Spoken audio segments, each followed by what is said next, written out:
Well, good morning, everybody. The title of this video is, as a single guy, should I buy a home here in the Philippines?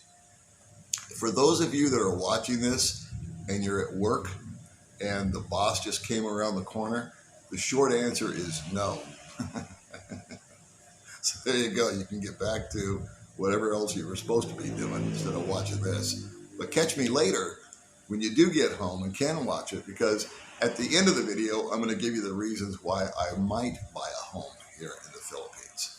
And before I get into it all, real quick, I just want to thank all of you for all of your nice comments that I've received recently, and for all the new subscribers that have subscribed. There's been a big uptick in subscriptions to the channel. I'm pretty confident that's because on my thumbnail last video I did about myself in May, her picture was on it instead of me. So all you dirty dogs said, yeah, let's click on that one. Let's see what's going on. And I don't blame you. So I'll put her picture on this one too. Let's see what happens. Anyway, thanks for subscribing. I am supposed to ask everybody at the beginning of all my videos to subscribe. It's something I haven't done. After 50 videos, I think I've done it 3 or 4 times. So anyway, please subscribe. And as always, if you don't subscribe, I completely understand. So let's dive into it. Should I buy a home as a single guy here in the Philippines? For myself personally, not speaking for anybody else, because I do know a number of guys that own homes out here and are totally happy with it. That's their agenda. But for me personally, I can't come up with a reason why, as a single guy, I would buy a home out here. Because when I left America and I came out here, as I mentioned in previous videos, that all my stuff got wiped out in the big recession. And after I got over the shock of all that, I found it to be a real liberating and freedom feeling experience that I had by not owning anything. I was able to just put everything that I did own into a backpack or a suitcase and bounce around. And I haven't been regretful of that one iota ever since. And since living here, I've done my best to keep it small. There's not one thing that I own here in the Philippines that I cannot walk away from. The most expensive thing I've bought is a scooter. And obviously I could sell it if I was to leave. But if I had to leave tomorrow because there was a massive earthquake or some big disaster, and I had to bail out and go home, or there was a medical emergency, I could walk away from that scooter and not be destroyed by it like it was a house. So there's the number one reason, is that if I bought a home and invested a bunch of money into it, and time and energy, and of course I'd have to insure it and maintain it and all that. So there's the financial aspect of it. But there's also the thing is that if I have to make a change personally, I would have to leave that behind. And I'm not in a financial position to buy a house to begin with. So all of this is hypothetical. But if I did buy that house, that would damage me financially. That would be a big loss. And if there was a medical emergency that I had to go to the States for, if there was a family issue that I had to go to the States for, or if there was a coup or an uprising or a change in immigration or any of that kind of stuff where I had to just get the hell out of here, that would have been a big waste of time and money. So there's that. Number one, I would lose my freedom. I would be anchored here. That would be that. It's been my experience in the past that homes tend to own me as opposed to me owning them. Even if you own it free and clear, there's the maintenance and all that jazz. Where here, whereas I rent my apartment, if something goes wrong, I just call my landlord. They come over and handle it. The other problem that I have in these countries with being rooted in one place is that I never seem to know what's going to happen in a couple of years next door to me. There's not a lot of rules or regulations or covenants and all that kind of stuff like a homeowners association. I just don't see that. If You buy a home out here and there's an empty lot next to you. Lord only knows what might spring up. There may be nothing there right now. It might be part of your view. It might be a beautiful asset. But the next thing you know, a year down the road, they put up an amusement park. You get my gist. I'm exaggerating a little bit, but there could be a guy that likes to sit up all night and sing karaoke, moving in there. Actually, next door to me is a vacant lot here at this apartment. And every October, they hold a carnival in there during Fiesta. And that gets really loud and raucous. No, not a deal breaker for me. I mean, I can shut the door and turn on the TV, and it muffles out the sound. Right now, there's a bunch of noise at the front because there's traffic going by. I live right off of a main street. But again, if I turn on the TV or some music, it muffles it out. I don't notice it. But recently, since the carnival left town in October, what they've done at the lot next door is they've put up a dirt racing track. And that only lasted for a couple of 3 days. But not only was it the noise from all the motorcycles, but there was all the traffic, the congestion, and vendors coming by, and just trying to get into my own place was like playing dodgeball. So that being said, it's just another thought that goes through my mind as to, do I want to buy a home here? One of the most obvious reasons that keeps a single guy like myself from buying a place is that you can't put it in your own name. You're not in your home country. You're not a resident here. I'm a tourist. And so to buy something, I think there's condos that you can buy that you're not at that exposure. You don't have that risk. But that just doesn't appeal to me. If I was to buy a place, it would have to be a place that was a standalone home.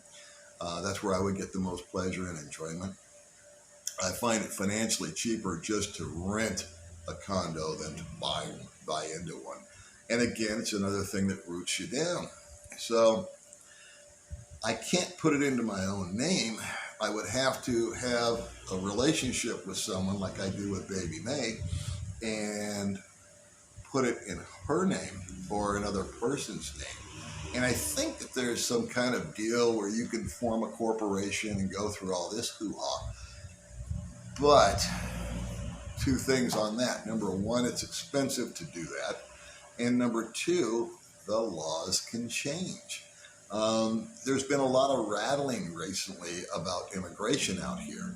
Now, due to this coronavirus that's going around, they've blocked off Chinese people coming into the country. They've denied their visa thing, and that's understandable because they don't want the spread of a disease. That's a very valid reason. But what if it had been in America? And what if they just decided to block all Americans coming in? And I had left to go visit my family, and now I'm trying to come home to my home and can't get into the country. So there's that aspect of it. My whole point as a single guy out here has been that I could put everything that I do own that's of value to me, which is my computer and my phone and some clothes, and I can bail out and walk away from the rest of it. The only thing that I bought that's of any real value out here is my scooter, and I've gotten almost 3 years worth of use out of it already, and it's not worth enough for me to get excited about. So owning a home out here, I think, would deny me some freedom, and I would be subjected to, but with that denial of freedom, it would anchor me here, and I would be subjected to things like earthquakes and natural disasters. There can be a turnover of power. There can be a change in immigration. Recently, I went to Vietnam and was looking at that as my plan B, and it really is kind of my plan B. I was getting ready to get, May's in the process of getting a passport right now so we can travel together. And just as I got back from Vietnam, I was telling May, hey, let's go over there and check it out. We might really like it there. And if nothing else, we could live there for half the year and then come back over here for half the year. Just kind of break up the monotony a little bit. and get around. And I really want the opportunity to show her the world too, because she hasn't had that chance. But as soon as I got back, they changed the rules in Vietnam. And in July, it's supposed to flip over to where instead of being able to stay there for 90 days, you can only stay there for a month. And then you got to bug out of the country. Now, I guess if you're in, I don't have a map of Vietnam in my head right now, but I know that there are cities that you can live in that border on Laos or Cambodia, and you can take a bus across the border, every 90 days, or take a quick plane flight out every 90 days. And to me, that was tolerable.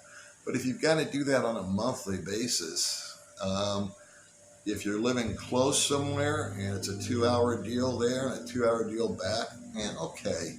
But it would be a drag because maybe you get sick and you can't travel within that period of time.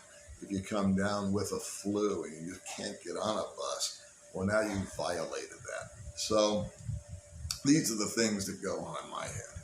Now, why would I buy a house out here?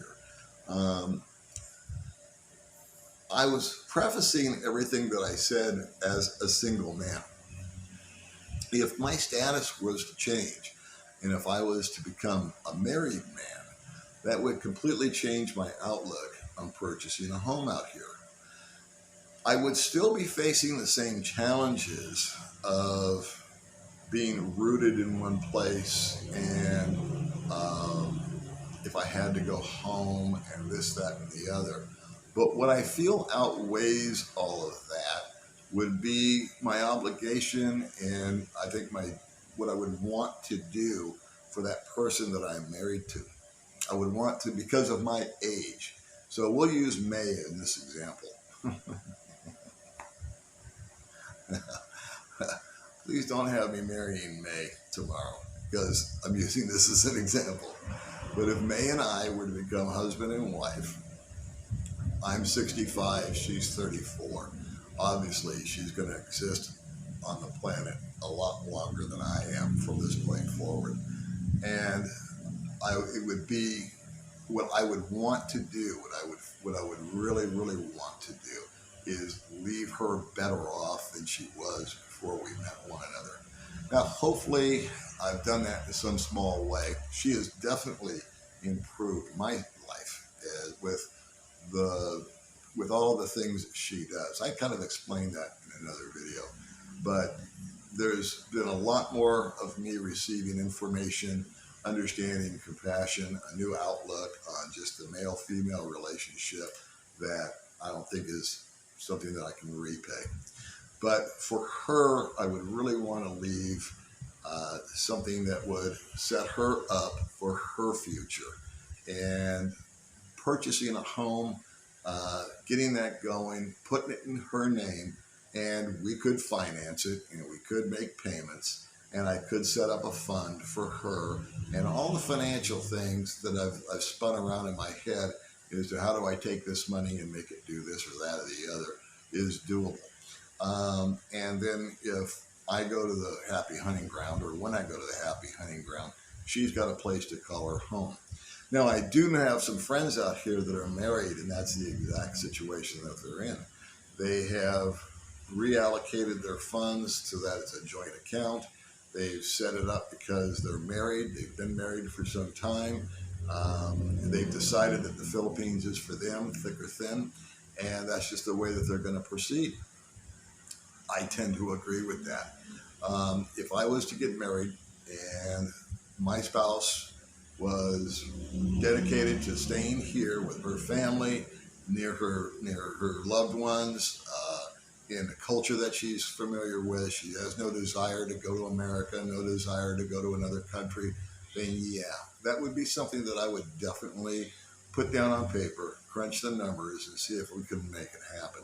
So that's kind of a short little blurb there on would I buy a home in the Philippines. Again, as a single guy, absolutely not.